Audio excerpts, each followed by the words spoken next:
right, so I guess this is where we start. Are we going? We're going. Oh, okay, great. So I'm Erik Dewhurst. I've been playing D&D for, let's say, a year and a half seriously. A little less than a year and a half seriously. I'm Robert Sherman. I've been playing D&D since, I don't know, yesterday probably.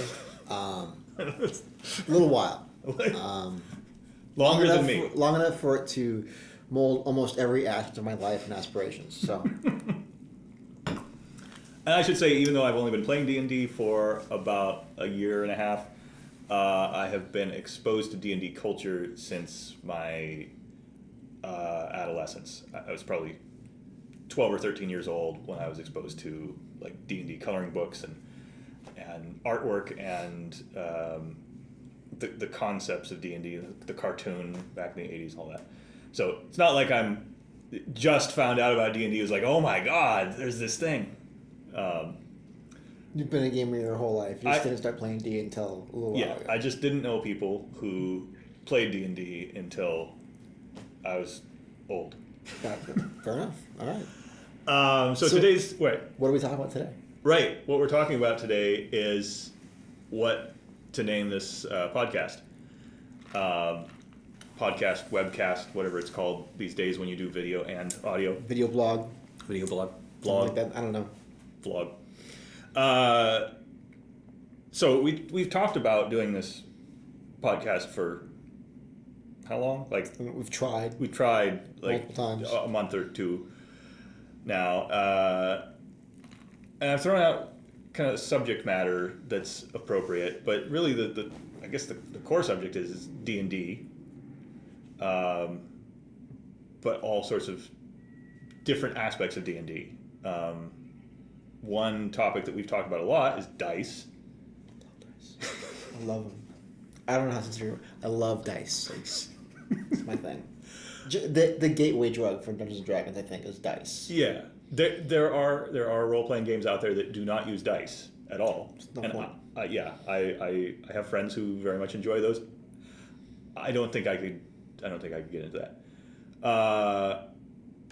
So in naming, I mean, dice, we'll probably talk about how to be a DM, prepping for games, making characters, both rolling the dice as well as like building the character, the story, the backstory of the character, and how you make that character an interesting part of the fun of playing the game.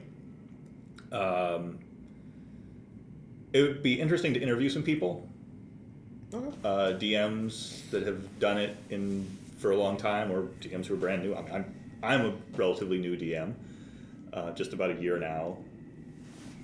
But you've been a DM off and on for about 15, 20 years. So okay, as much as you can count that, like being 12, 13 years old and playing Dungeons and Dragons on the lunch break. In middle school, junior high, stuff like that. That was my first experience. Yeah. I say that I've only been playing for the last year and a half, but my first experience was lunch break, middle school. Somebody said, "Hey, let's play D&D." It was like not first edition. I think it was second edition. And we played like 2 sessions, and that was it. That was my entire exposure. And then I never played again until I was an adult. I think it's a very common experience. Yeah. So in order to name this, I throw out the subject matter because that probably will influence the name.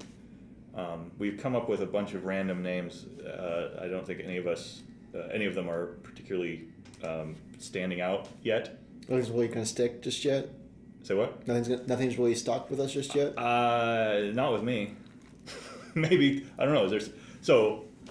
Is there something that you've thought that was like that's it? That's Nothing perfect. Has resonated with me. Okay. No.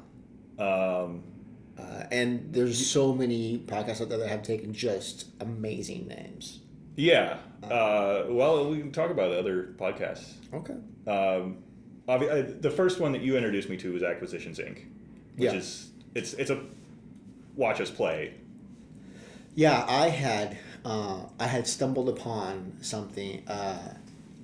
I can't remember if it was an RSS feed or if it was a podcast, or if they had a website. But I had someone with a process group called RPG MP3, and they were amazing. Partly because I had never heard anyone else do that before, right? And I thoroughly enjoy, for some weird reason, just zoning out and listening to somebody else play D&D. How long ago was that? This was a long time ago. This was before you and I ever met, actually. Okay, so pre-2009. This was pre-smartphone. This was not like ever, just me getting on the smartphone, thing. So I had my old flip phone, or slider phone, that had this little 32 gig SD card in it, and I would load that up with these RPG MP3 podcasts and put it in there. Like every couple of days, I have to swap them out with new ones. So I would just sit there with my little earbuds on and listen to these, and they're really good.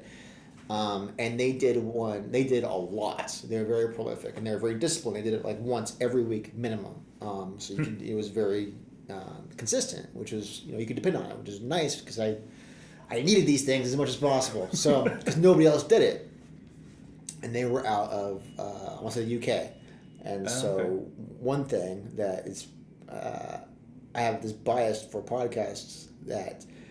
Anything in the UK, anything with that kind of an accent, if you listen to those, you'll notice that the speech is very even, the cadence, the volumes, all the levels and all that. It's like, I can listen to this. And then a lot of the other ones, especially back then, you'd listen to, and a bunch of people were just screaming in a microphone and throwing dice as hard as they can against the table. And what you hear is just chaos for half an hour to 2 hours, right?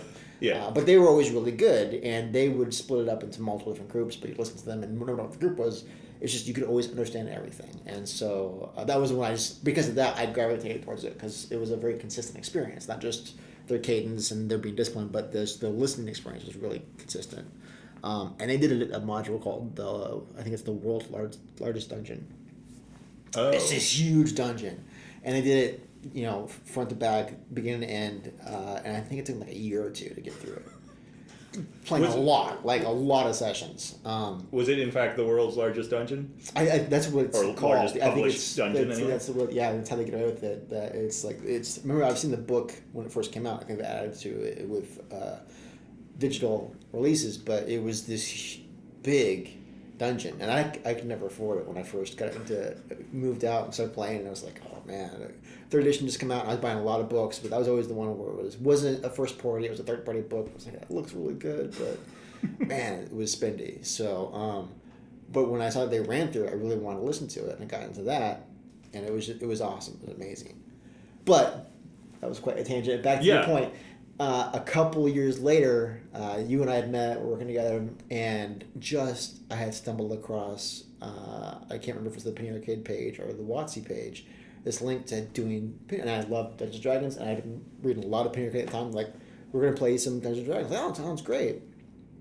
Some Christopher Perkins guy I'd never heard of, right, was running the game, and actually it was two people. One was Christopher Perkins, one was somebody else. It was over, I think 2 days, the first session, and I listened to it, and it was amazing. It was the first podcast for this I listened to where they put a lot of effort into the audio quality. Yeah. The cadence was really good, and there was a DM from Wizards, and so it was a really good experience.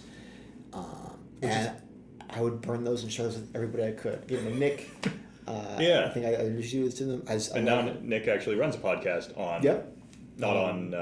indie games. On indie video games. Yep.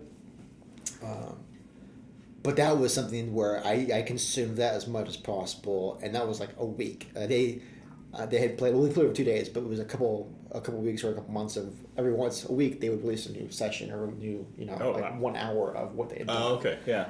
Because they were actually going back and, working with the audio and cleaning it up before they released it. And I was just hooked. And then a year later, they did another one after that. But yeah, that was my first 2 experiences with D&D actual play podcasts, and I never looked back. I love it. A lot of the podcasts that I've been exposed to have been actual plays. So I first got exposed to Acquisitions Inc. Our friend and coworker Chris Rutledge, incessantly, is that the right word? I don't know. I don't know what I'm trying to say. He consistently tells me to listen to Glass Cannon, the Glass Cannon podcast. He recommended that too, and I still haven't checked it out. And checked that out. I half expect that I'm going to be listening, and there's going to be an episode where he's in it, because he pitches it that much. He pitches it so much that I just expect one day I'm going to be like, our special guest star is Chris Rutledge. Yeah. The big well-known ones are Acquisitions Inc., Critical Role, run by Matt Mercer, and I don't think you've seen that one. I know you're a big fan of it. I have not seen that one. I don't know if I'm a big fan of it. It's real. You know what? It is really well done. They treat it like theater, effectively. Yeah. It's very relaxed theater, but they are playing their roles. You don't get a lot of the table banter, so you get focus on the storyline, focus on the characters, and that is really good. The Glass Cannon guys do the same. And the Acquisitions Inc., though, they banter a lot. And that's fun, like the way they banter. And I like it. Yeah. I do. You told me to look up Drunks and Dragons? No. Drunks and Dragons is one that I listen to. The one that I'm pretty sure I told you that I think is amazing. Adventure Zone. Adventure Zone. I love Adventure Zone.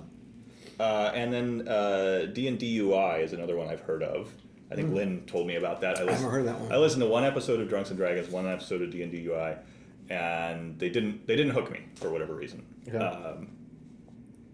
But that's hard. When you go into the first episode, it's always going to be, let's introduce people, let's introduce the characters, let's do that first, like, here are the characters, and half the podcast is just everybody getting comfortable.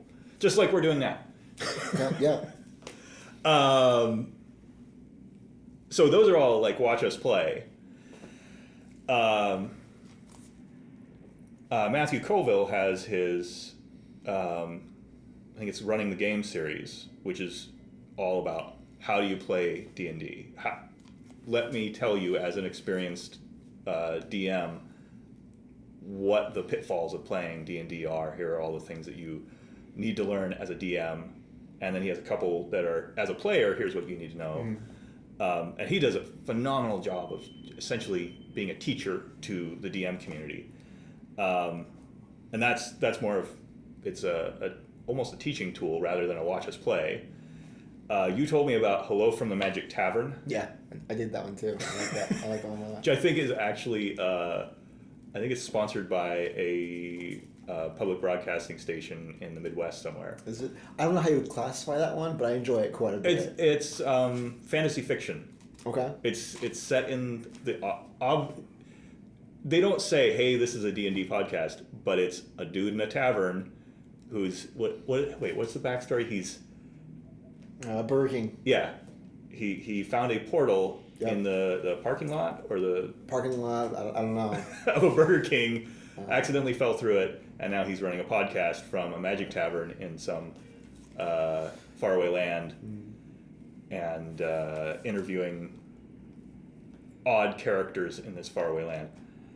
And it's a comedy podcast. Voiced well. Yeah. Really well done. Hilarious as far as I'm concerned. I listen to it in the car on work. I listen to it at home. It cracks me up all the time. So. One of those where I will do one of those laughs where like my cats look at me like I'm crazy. You know? I'm just listening completely silent out of the blue. I just laugh really hard. Harmontown. I haven't listened to Harmontown. Harmon Quest? Harmontown is apparently I just looked this up like 20 minutes ago, so I don't know. I saw it on a list of podcasts. I think the same list you've got there. I assume it was a podcast that. It's Dan Harmon? Dan Harmon. So I know the answer. Okay. Harmontown was a podcast that he did. Okay. And at one point, this was very, very cool, I think, just the way this evolved. He was like, hey, we're thinking about playing some D&D. You want to play D&D? And somebody just in the audience was like, yeah, I play D&D. And we're like, great. Well, why don't you walk us through some stuff? Maybe come up with some character concepts. And then like a week later, they had him run it, and he was amazing. Is this the guy with the big beard who runs the I listened to the audio, okay. I'm not sure. I think so. Yeah, I'm pretty sure he runs it in Harmon Quest too. Okay. And so after that, he would just keep coming back, and I'm blanking on his name, but he's amazing at just on the fly, coming up with stuff for running the game, and comes up. And they run it, and then just evolve into every week they do that podcast, and like the last 10 minutes they play a little D&D. Oh, okay. What And was the subject of the Harmontown podcast? Was it? whatever. Just talk about all kinds of things. Oh, okay. So it was like a generalist Yeah. podcast, just commentary. Whatever Dan Harmon wants to talk about, I guess. But and then after that, like, you know, at the last 10 minutes, like, it's D&D time, and they play some D&D, and it's really, really And cool. Then that spun into TV show, Harmon Quest. Well, I don't know TV, if TV is the right name. It's a web series. I don't know. We don't need to label it. Okay. But it's good fun. Yeah, I've watched, I don't know, 2 or 3 episodes of Harmon Quest, and it's it's a watch us play, but it's different in that it's they're focusing on being comedic about it, not playing seriously. A lot of podcasts are just, hey, let's have fun, let's be ourselves, but they seem to be cognizant that they want to be entertainers about it. It's the only one that I've seen that's animated. Oh, there's that too. The Acquisition Incorporated, they've got some animated intros and promo stuff, but they don't animate the whole actual play. Right. Whereas they did you for Harmontown. Animated well, I think, and animated really, like, funny. Like, someone just, they'll say something, but then, like, some of the characters in the animation make me crack up. You know. But yeah, I enjoy Harmon Quest as well. So, yeah, we don't, like, a lot of these have some sort of a gimmick. Not all of them. Some of them have a gimmick. Some of them have just a critical role. The gimmick is they're all voice actors. So they play the game differently than other people would because they speak in their voices. Acquisitions Inc., I guess the gimmick is they got D&D, or they got Wizards of the Coast to send a real employee of D&D, plus they're a bunch of friends who draw comics, webcomics. Well, and then periodically Will Wheaton. Mm-hmm. Yep, it was Scott Kurtz is their friend. Let me just respond to this, and I'm sorry. Somebody wants to call me, and I'm saying no. Oh, okay. Through the magic of editing, I'm no longer an asshole. I don't know. We've talked about other podcasts. We talk about. You mentioned the thing with Acquisition Incorporated and PRK where they kind of evolved. I think I told you that story that I think is hilarious. That moment that there's this epiphany in that first session, right, where they're talking to Chris Perkins, who I say didn't know at the time. Big fan now. No clue who he was when I first started listening to this. And like I said in the beginning, there's 2 DMs. I think it was 2 days maybe, and there was 1 DM in the first one. Yeah. And it might have been like Mike Merles in the first day. I'm not sure, but the second day it was Christopher Perkins. And there's this point in the podcast where he's like, "So you're just gonna take this and record this, take it home?" And I don't know if it was Mike. It was just like, no, I think it was Mike. I think it was Gabe. Whichever one. It was like, I'm terrible with names. It's like, no, you guys are paying us for this, and we're gonna put it on the website. And there's this very palpable, oh shit, moment where you can feel Chris Bergen's like, what have I said? What have I done? The world's gonna see, like, did I say anything that the company's gonna be pissed at me about? Like, and it's like this, like 2 or 3 second pause where it's just like you feel terror going through him, and he's like, okay, and then like, and he was not move forward. He was not like a forward-facing. He wasn't a face of D&D at that point. I don't believe so. No, yeah, I hadn't heard of him before. He was just like an editor, a game designer. I think he was an editor of Dragon Magazine for a while, which is a publication I thoroughly enjoyed before it went away. It's come back in some other iterations, but Dragon Plus now. Dragon Magazine, I mean that's a big deal. I mean that was a recurring publication for TSR and WotC that they didn't just hand it out to whoever. I hope they didn't, but I mean serious game table cred for him. But that was the genesis of him being in the spotlight, which now he handles very well. But I love that moment of like, oh shit, what have I said? What have I done? No clue that was going to be recorded for actual use. You know? These weird guys want to record this and they're going to go home and listen to it and give it to their grandkids or something. It's like, no, this is official. So That, or he was like, "You guys are getting paid? Why am I not getting paid?" Oh yeah. It was one of the two. No, Sure. I do remember him saying something about, "Wait, am I getting paid?" Well, yeah, you're getting paid because you're here from Wizards. It's like, I'm doing work. God, I didn't realize I was doing work. Yeah. Find out it's a Saturday or something, and the whole weekend's wrecked. So I don't think if we're going to have a gimmick, we don't have it figured out yet. We don't have a name figured out. We don't have a gimmick figured out. We like D&D. That's what we know. And we know that we have the equipment to run a podcast. That's about it. And hopefully we'll get better at it. Hopefully. It'd be hard to imagine how we could not. Yeah. So we've got a bunch of potential names thrown down here. I think the first one I thought of, which I am sure is already taken by somebody, was DM Academy. It's got to be. My screen keeps locking, so I'm just going to go off your screen. Oh, okay. Did you throw out funny dice? Yeah, it's what my first memory of Dungeons and Dragons is the dice. Okay. I was very, very young. Wasn't playing, but my uncles played, and I just remember there was these red dice that you get in the starter kit, and I had no clue what they were, but I thought they were super cool, and I just wanted to play with them. They wouldn't let me, but I really wanted to.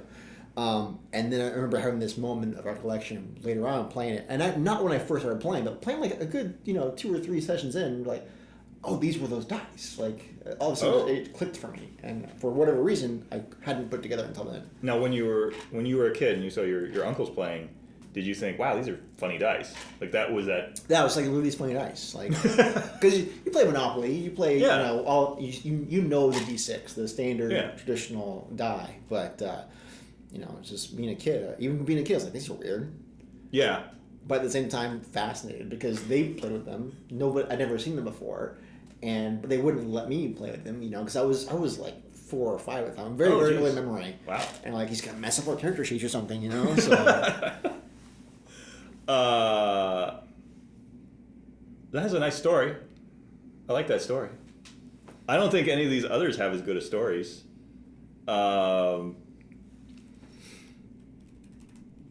Let's see here. Dungeon Debacle or Debauchery. It feels like any time I run a game, that's what it is. Debacle or Debauchery, depending on... Because you fear that you're screwing up as a DM. My crippling social anxiety, yeah. I guess it seems to me every time I play, the players are I don't like thinking of the players as my opponent as a DM. I think we're all working together, but sometimes it seems like they're working against me in various ways.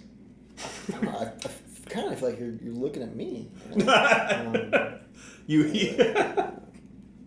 It's happened. Personal. I have trust issues, some of which you've instilled in me, but I wouldn't say that. I would say that it's definitely kind of a departure when I'm running the game as far as not seeing the players as your opponent. I actively want them to have a good experience. Yeah. And I want them to have fun, and I want it to be fair, but I'm constantly pushing in my instinct to crush them, their hopes, their dreams, their characters, but as players as well. Like, yeah, it's not a good habit. No, maybe not. And I think I err on the other side. I think I err on the side of making the encounters more squishy, less impactful, and trying to make it more fun.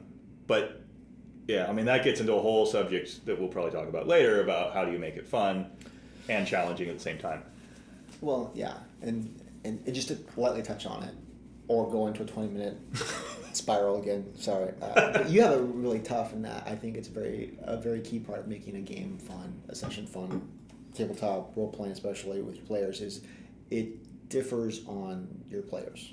Yeah, it does. Players and all that, and you've been running flex group where people can pop in and out. Yeah. You can't establish a rhythm that is the same game to game. You have to adapt constantly. That's true. So one group might think it's fun, the next one might not be interested at all, right? You did a really good job, but man, that's a brutal lift, right? It is a little bit in that. So I'll explain it quickly, and we'll get into the spiral of away from actually naming this podcast. So I've been running a game. I think I've done almost a year now of sessions where I wanted to make sure anybody could come play on any particular game night, which means I try to structure it so that each session starts in the tavern, ends in the tavern. That's the idea, so that you're back in the tavern and characters can, from a story perspective, they can switch out. They can leave or join in the next session, and it doesn't feel from the story like, oh, why did Sir Guinevere suddenly appear in the middle of a dungeon that we've been trekking into for 5 days? Right. So I guess it does change the dynamic every time we play. There's a different set of players, and it's a different dynamic between the players, which is a little. It's not just hard on me; it's hard on the players because you don't get into a rhythm. And I'm actually thinking of switching the format to, well, not really switching the format, going to a traditional game, running a game from the beginning, from level 1, just starting over, because I've never done that. As I jumped in feet first, into running my own campaigns, writing my own campaigns, doing everything from scratch, and I haven't run a pre-written campaign. Anything that Wizards of the Coast or anybody has put out before. I briefly read through Sunless Citadel that you sent me, and a little bit of, what was it, the Elemental Evil, Temple of Elemental Evil. I read a little bit of that, and I was like, I can't follow this. This is crazy. This is too much for me. And then I was just like, you know what? I'm going to run it myself. And then I started my first campaign. Yeah, and I think when I recommended those to you, it was both excellent modules, I think, but to highlight into the spectrum of really tightly structured. So Citadel is. Right, and then just like there's a lot of content. Figure your shit out, basically. Which is the T1 through 4, the Temple of Elemental Evil. Yeah. And I couldn't get through like 3 pages of it before I was like, there's too much in this. Yeah, it's dense. It's very, very dense. So what? Okay, so a friend threw out the idea of it's a bit of a long title, but what's this 20-sided die doing in my dreams? Okay. I don't know. Is that going to fit? Probably not. In a feed display, you know? No. D20 Dreams. D20 Dreams. I like it. That's feels a little bit like on one of those old 900 numbers that you call D20 party line or something. You know. Somebody who plays D&D would call when they were a teenager. Talk to the elves of your dreams. There you go. Yeah. Just any insight in how sad my teenage life was, yeah. You would have called that line. Yeah, you would have called D20 Dreams. 1-900 D20 Dreams. Well, I don't know about that, but I know I wasn't doing anything on Friday and Saturday night. I wasn't going out and partying and drinking, that's for sure. So I wasn't either. 20-sided podcast. Okay. I think these are all strong suggestions. They are. Do we have to roll a D20 to figure out which one we're going to take? No, I kind of feel like we'll probably settle on one. I think what will happen is we're going to settle on one. And then we're going to change and our it's minds. going to feel better and better as time goes on. Fair enough. Or we're going to settle on one, and then 3 or 4 episodes in, we're going to like, oh no, that's the one. Like, yeah, that's fair. And it'll just scream out at us. And that's okay. Or we'll, maybe it'll be called something different every episode. You'll just, it'll be the worst marketing ever. And this episode is called, what the hell are we calling this? Mm-hmm. But when you string them together, it'll actually say something. It'll actually write a campaign. Yeah, there you go. Yeah, right? It'll be like some Coheed and Cambria stuff where, if you listen to it in a certain order, maybe there's a story. So Bob and Erik save the world. That was actually the first name that came to mind when I thought about this. If you want to, it seems a little presumptuous. It does. I don't know how we're saving the world. Yeah, I don't either. I know I won't be. Even if we're talking about a fantasy world, I'm pretty sure on a regular basis in our gaming, we do not save the world. I mean, I'm just telling you right now, that sounds like work, right? Like it does. There's commitments and responsibility there. Yeah. Far removed from the next suggestion, which is Murder Hobos. Yeah. Or the Murder Hobos. Well, I mean, I feel like we have to put in some time before the Murder Hobos, right? Yeah. I do have the capitalized, all caps. I'm not saying we're going to get there. No. I'm just saying, it'll take some time. Yeah. I don't know if I was putting on my marketing hat. This is not my marketing hat, but if I was putting on my marketing hat, I think Murder Hobos would probably be. We'll have to check it out, see if it's taken, yeah. right? See what kind of Homeland Security shade it gets us. But hey, I'm up for it. Yeah, sure. All right. Okay. We haven't established how we end these podcasts. But we probably won't for quite some time. Yeah. So either there's going to be an edit, and we're just going to give up and just cut it off, and after we've talked past the point, we're going to be like, you know what, we really should have stopped. We'll put together some nicely edited, radio voice advert for the 900 number, Elven Dream. Call this party line, and that'll be the how we play out the podcast. There you go. Yeah. Okay. I'm terrible at this, so don't listen to me at all. Are there any other subjects we needed to talk about related to naming a podcast? Almost definitely. Okay. Yeah, I don't know what they are. Okay. Okay. Thanks for being on the podcast. Thank you, Eric. It was an absolute pleasure. Thank you, everyone. Thank you. Thank you, Mom, for watching. Whoever might actually watch this, or listen. Yes. We'll figure out the technical details of how we upload things in this modern era of things that can be uploaded. Sounds good. All right. Don't just think about fantasy tonight. Pick up the phone and call the Fantasy Elves. We never let you down. You'll always get a different elf and fantasy every time you call. Hot fantasy in the privacy of your own home. Call 1-900-D20 Dreams. That's 1-900-320-3767.